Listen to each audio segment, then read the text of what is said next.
President Joe Biden in the middle of a three-day California swing to highlight parts of his agenda while also raising cash for his re-election campaign. Today, the president facing fresh scrutiny after his son, Hunter Biden, worked out a plea deal with the Department of Justice in a federal tax and guns case.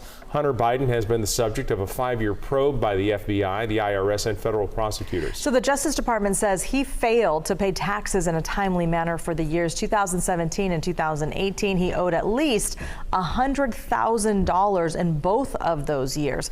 Prosecutors were also examining a 2018 incident in which a firearm owned by Hunter Biden ended up tossed by his then girlfriend into a dumpster in Wilmington. He said in interviews in 2021 that he was addicted to drugs at the time. Federal law bans firearms purchases by anyone who uses or is addicted to illegal drugs.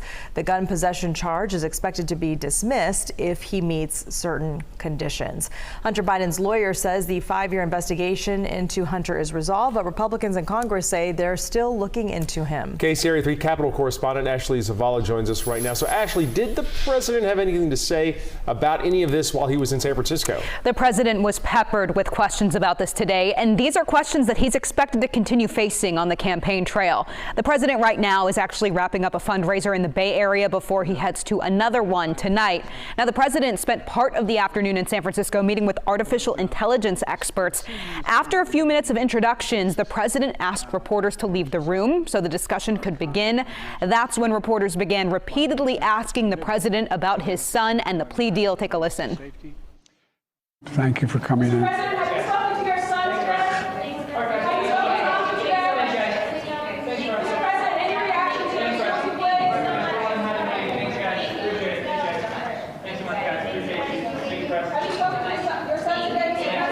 I'm very proud of my son.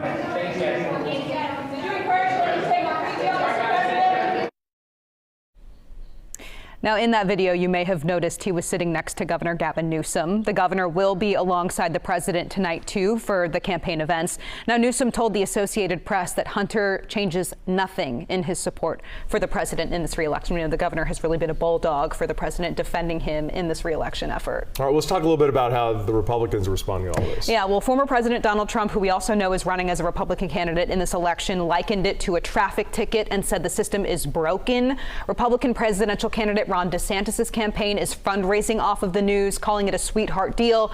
Meanwhile, House Speaker Kevin McCarthy from California is also calling it the same. This is expected to be more ammo for the Republican Party to use, political ammo at least, as the re-election campaign ramps up. Yeah. Sure won't be the last we hear about this from either side. No. All right, Ashley, thank you.